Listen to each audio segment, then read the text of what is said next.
Welcome back, listeners, to another episode of the Global Marketing Show. We're here at RESI, the Conference for Life Sciences Nation sponsors to introduce investors and med device and life sciences biotech companies around the world. So just to remind you, we're brought to you by Rapport International, and they bring you high quality translation in over 200 languages. And today's tidbit is another one about gestures. And that if you do the cheek screw motion in Italy, it's praise and, ooh, what a pretty girl or handsome guy. Whereas in Germany, it means crazy. Yep. So my guest here, I'm guessing he's from I'm Germany. from Germany. That is correct. Yes. His name is Thorsten Waloschek, and he's from NeoPrediX. Yes. So Thorsten, tell me, that does mean? Well, it's crazy. It's more like, there's something I don't trust you. I don't believe what you're saying. Are you kidding me? That's what it actually means. Okay. If you go further up with the gesture to your skull, that means you're crazy. But it's quite insulting. This is more like, I'm not sure if I believe what you're saying. Is that maybe a story? The one up there, that really means I think you're you're crazy. So it's yeah. Well, so tell me about your company and what you're doing. Yes. So NeoPrediX is a digital health startup. We're spin-off, actually not in Germany, but in Switzerland. I'm German, but the company is based in Switzerland. We are a spin-off from the University of Basel in Switzerland, founded by two clinicians, a pediatrician and a neonatologist. And we are focusing on predictive analytics. We are developing predictive analytics for neonatal and maternal applications. We can predict the dynamic progression of certain biomarkers in the newborn as well as in the pregnant women to help clinicians to identify women, patients, newborns or pregnant women today that will be in a critical situation tomorrow before they show symptoms. So enabling clinicians to be more proactive and avoid complications in the long run. So what kind of situations? So for example, our first product that we have on the market is neonatal jaundice, bilirubin prediction. Bilirubin is the biomarker for neonatal jaundice. Neonatal jaundice, when the skin turns yellow right after birth, we can predict the dynamic progression of this biomarker at the time of initial discharge from the hospital for the next 2.5 days. So we can help clinicians to identify those babies at the time of discharge that will need treatment within the next 2 days and that will come back to the hospital. So we can tell clinicians basically, well, we don't tell clinicians what to do, but we can highlight to clinicians, well, maybe reconsider sending this patient home because he or she will come back. So then the baby can stay there and not have the jaundice get the treatment for it. And wow, and not cause the panic when the parents... Exactly. And the last thing that, I don't know if you have children. I have 2 children, yes. Maybe you remember those times when you got home the first time. The very last thing you want to do is within 2 days rush back to the hospital. Absolutely not. That is interrupting parental bonding. That is interrupting lactation. So all of these very, very, soft factors, but it's important for the baby to develop well. And again, bringing back to the hospital interrupts this whole process. So maybe it is better and easier for the patient to stay another 24 hours in the hospital, be treated, and be sent home healthy and good to go. Oh, that's fantastic. So that's what we have on the market in Europe as well as in the United States. We have MDR-CE certification. We are FDA registered here in the United States. We have first users. We just recently signed up a commercial partner that helps us with the go-to-market strategy. And we now are developing a new product, which is a maternal side of things, because we believe a healthy start into life, the best thing we can do is to enable a healthy pregnancy. Right. So that's why we are now focusing a little bit more on maternal health. And we are developing a preeclampsia prediction. Oh. Globally, more than 500,000 babies, unborn babies, die because of preeclampsia as a consequence of preeclampsia. And about 70,000 women die every year because of preeclampsia. I had no idea. So it's not a rare condition. It happens. Yeah. Just recently, last year, unfortunately, Tori Bowie, who was a gold medalist of the U.S. Summer Olympics team died because of preeclampsia. So it's happening right here in this country. And so we are developing, we participated in the Mayo Clinic Accelerate program. And based on that wonderful collaboration with the Mayo Clinic, we are developing an easy early prediction of preeclampsia that will help OBGYNs to identify pregnant women as early as at the end of the first trimester, after 12 weeks of gestation. Some women don't even know that they're pregnant at that time. Right. At that time, we can identify women that have a very high risk of developing preeclampsia during the onset of their pregnancy. And again, enabling clinicians, we cannot prevent anything, but we can help clinicians to identify these patients on an individual basis, not statistically, on an individual basis, that will run into complications later on. That's amazing. That's fantastic. So let's go back to your first device on the jaundice predictor. So you're a Swiss company. We're a Swiss company with subsidiaries in Germany and in the United States.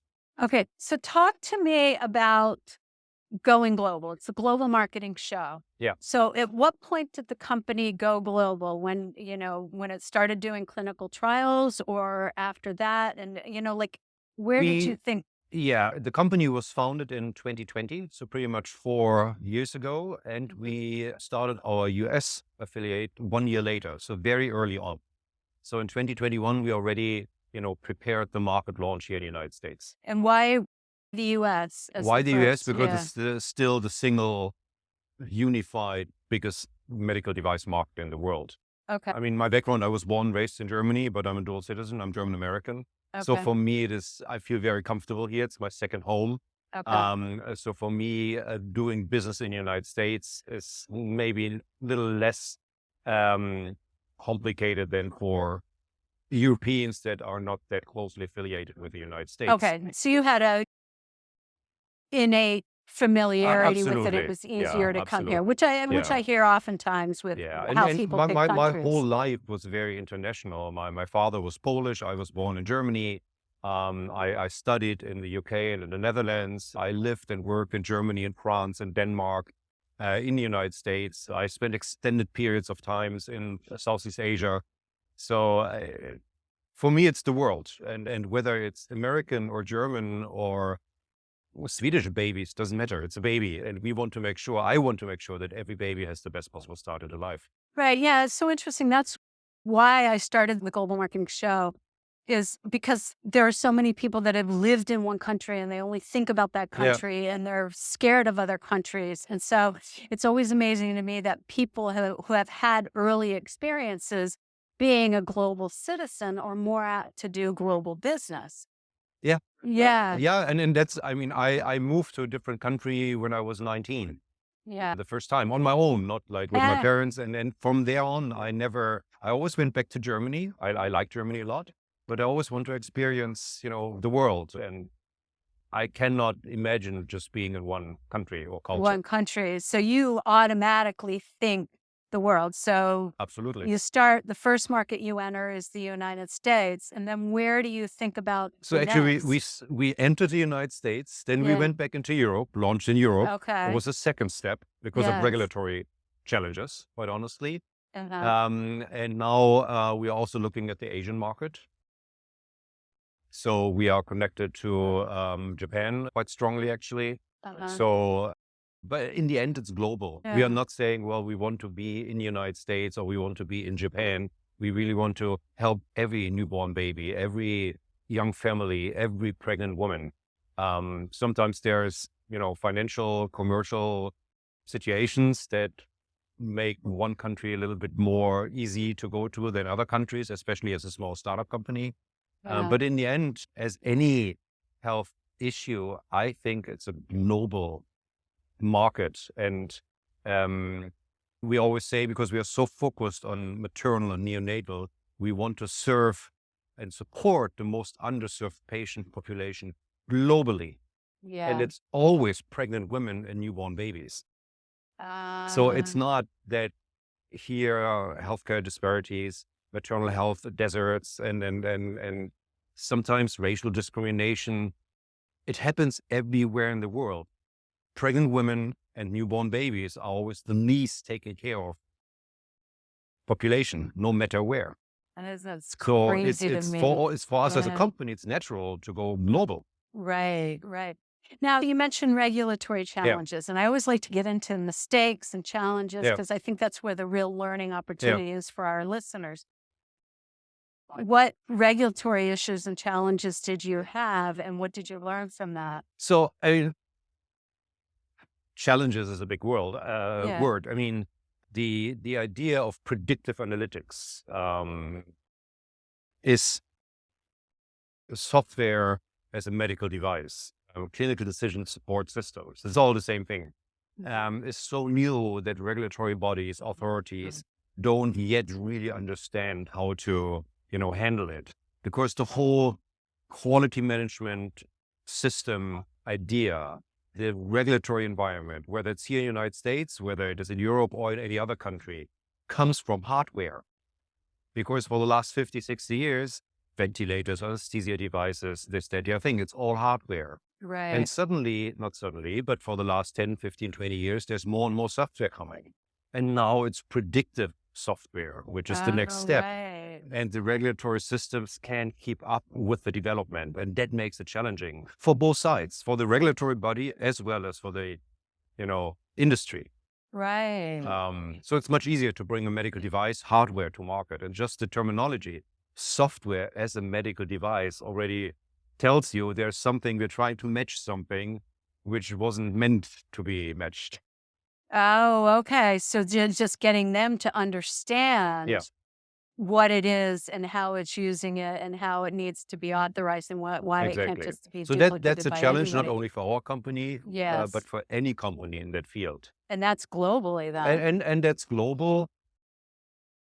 I mean, a few years ago, I've been between Europe and the United States for the last 20 years, going back and forth. Up Yeah. until 5, 6, 7 years ago, everybody said, well, Europe first, because the C certification is a little bit more straightforward than the FDA process. That completely flipped around. Now it's a one-way street from Europe to the United States, because for me, the FDA was never anything that I didn't want to deal with. But Right. again, maybe that's my little bit American background. But I think the FDA is easier to work with as a startup company, especially, Oh, than regulatory bodies in Europe. So that really changed. And you see that because there's a one-way street from Europe to the United States. okay. And now you mentioned Japan Yeah, earlier in the yeah. conversation. And so what are you finding with the Japanese regulatory? It's very well established. It certainly is also especially as a startup company, it's always difficult to really understand regulatory systems when you're not local or if you have no local presence. Right. We don't have a Japanese presence. Ah, But I personally have a long-standing relationship with companies in Japan. So that will help us to get into that market, because we have basically, friendly companies that will support us and help us to friendly. understand. It's always also the culture behind it. It's not only the system itself, but it's much easier to work within a regulatory system when you understand the culture behind it. Oh, do say more on that. Yeah. So just the way, when you look at I'm not a legal expert, but the legal system in Europe, Mhm. excluding the UK, and the United States, is very, very different from a cultural point of view. I'm not talking about the individual laws. It's just the cultural approach to legal environments. It's different in the Anglo-Saxon world, Canada, United States, UK, etc., and the rest of Europe. And that also plays into the regulatory system. So here in the United States, it's much easier to negotiate. Many things are negotiable. Huh. In the end, there's a law and there's a judge and there's a jury and but many things are negotiable. And that's why I'm not aware of any TV show or series or something that is happening in a European courtroom, because there is no negotiation possible. That's the law. You You follow done. the Yeah, law. well, and if you Yeah. don't follow, that's how it's applied, and done deal. not that simple, but Oh, yeah. interesting And that here in it's the more United black States, and I mean, white, and here and everything's gray. Interpretation. yes, It's it's a open to lot of interpretation. interpretation. And now, of course, the FDA has, and that's good, has very strict rules and regulations, Yeah. no doubt.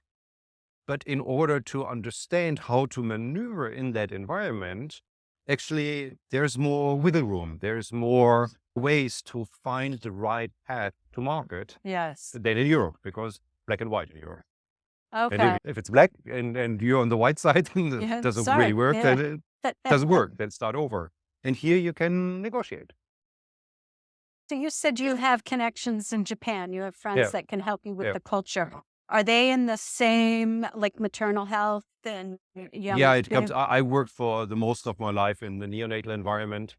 And so, yeah, it's the neonatal environment where I have that network. And jaundice is something that is also in Japan a challenge, a healthcare challenge. Yeah. So that's why that is good. Yeah. So it goes back again and again. I'm hearing that in medical devices, it's less about your company culture, but build your networks on your specialty in the global environment to help you think globally Exactly, from and the especially as start. a small startup company. I mean, we don't have the resources, we don't have the knowledge, we don't have the experience to be here, there, anywhere. Right. So I'm a very big supporter of building not only networks, but partnerships, collaborations around the Uh, world, also with what might be seen as a competitor. I mean, yeah. competition is not bad, right? Right. Competition is a good thing, I Right. think. And sometimes competitors can actually also work together and help each other Oh, to be more absolutely. successful together. Right. And that doesn't mean joining forces right away. But in the startup world, it's all about collaboration. And yeah, so to enter a market where we don't have the cultural, legal experience, I would never try it on my own. I would always look for a partner that helps us as a company to enter that market. Yeah, that's excellent advice that I don't think is brought up in the podcast episodes enough about how you form partnerships, and you don't have to go fully in together, but how do you work together and establish that Exactly. relationship and trust over Yeah. time? And Yeah. I think really it's a cultural. Yes. I mean, yes, the disease pattern most likely is the same, whether it's a German or American baby. Right. But just think about for example, in Germany, where I was born, it's still not possible to market prescriptive drugs directly to consumers, to patients. It's illegal. That's unheard of. Yeah. So it's a cultural aspect. Right. Whereas here in the United States, for as long as I can think, there was always direct to consumer marketing. Yeah, that was new in like the 80s. Yeah. Before So then it wasn't allowed. but for many, many Yeah. years. So with that, and Now of it's course there's yeah. pros and cons, but with that comes an educational piece to the consumer, to the patient. Yes. We don't have that in Germany. Right. And again, I don't want to judge what's better or worse, but Yeah. it's a different culture. Yes. And now we are in the medical device business, not in the pharmaceutical business, although that's where I started my career. If you understand that cultural difference, then you can tailor your marketing according to it. Towards But that, if you don't yes. understand the cultural difference, that's not a good starting. Now, how about language? You're multilingual, but you don't speak all the languages of the world. How have you handled, or your company's handled, the translation or interpretation aspects? Yeah. So, I mean, that's also a legal aspect. You need a, formal translation office, and then you need to validate the translations. But to your point, we are always trying the same thing, to find a local partner that speaks that language. And it doesn't have to be a necessarily native speaker. I mean, that's the best thing.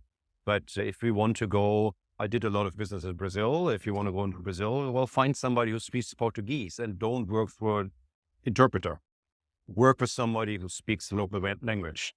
And it doesn't have to be an employee. I mean, it can be an outside consultant that helps you for a couple of months. But I always make sure that we're targeting a country in local language, because it's a cultural aspect. Interesting. So you would hire somebody there. Well, okay. So you're going back to the partnership of this person's coming in as a partner with you as a Absolutely. country representative, country Absolutely. manager, as opposed to using an interpreter to help Exactly. facilitate Yeah. the conversation, because you're also getting the cultural Yeah, benefit and the knowledge yeah, from it. yeah. Okay. And it's that cross-culture experience, I think, that can make you much more successful, or it Yeah. actually can lead to failure. Yes. Yes. A professional interpreter is also trained to be that cultural conduit, but you're pulling Right. them into more What I details. want to make sure is that that person Yeah. also, what doesn't have to be a subject matter expert in what we are doing, but at least should come from the medical, you know, industry somehow. Yeah. Because all of these interpreters, I mean, you find also specialists, but in general, they're generalists. They can work for a politician, they can work for the medtech industry, they can work for, I don't know what.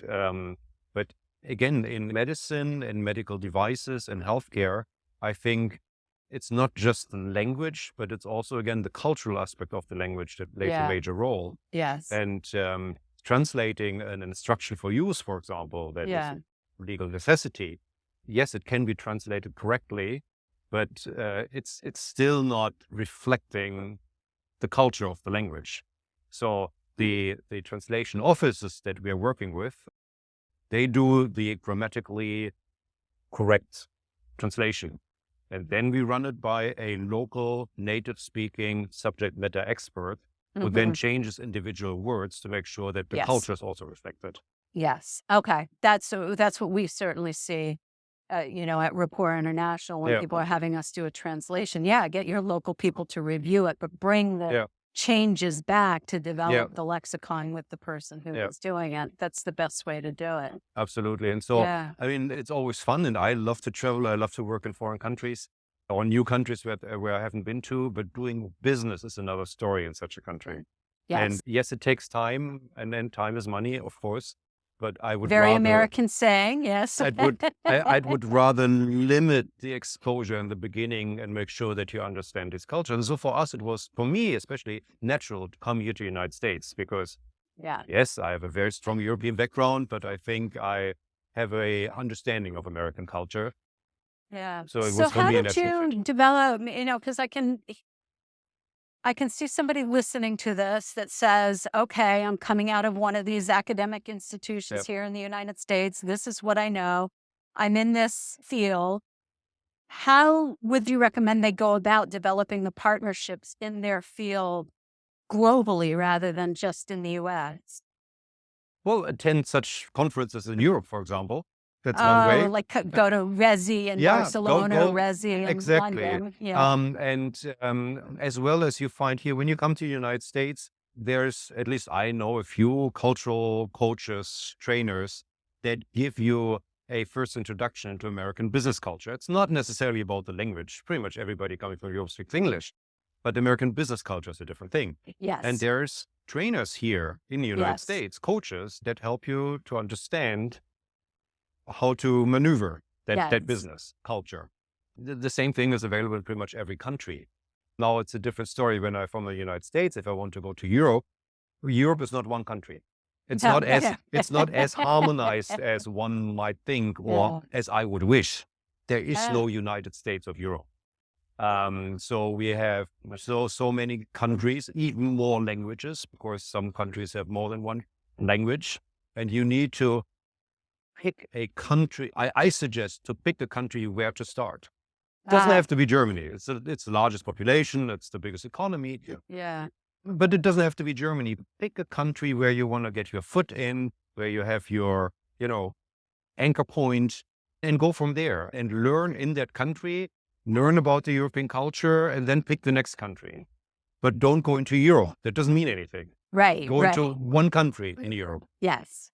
Yes. So maybe you're doing all the regulatory for Europe at once. Maybe you're doing the translation on your packaging and your instructions for work for use, Yeah, but focus on launching in one exactly. so you can grow from Yeah, there. absolutely. Yeah. Well, I do have to say it was interesting that you are in the neonatal and the guest right before you was John Conson, Yeah. who is also in the baby industry, and the two of you greeted each other with a great big hug, and you're from completely different parts of the world. So I was like, well, that right there is playing out before my face about how to build partnerships and relationships in the field. Absolutely. And the neonatal industry, the neonatal community, also from a healthcare perspective, is a very, not closed, but close. It's family.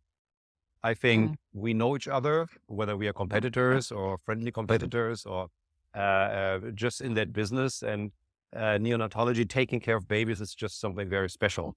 Yeah. And I, more than 20 years ago, dedicated my professional life to making sure that babies have the best possible start into life.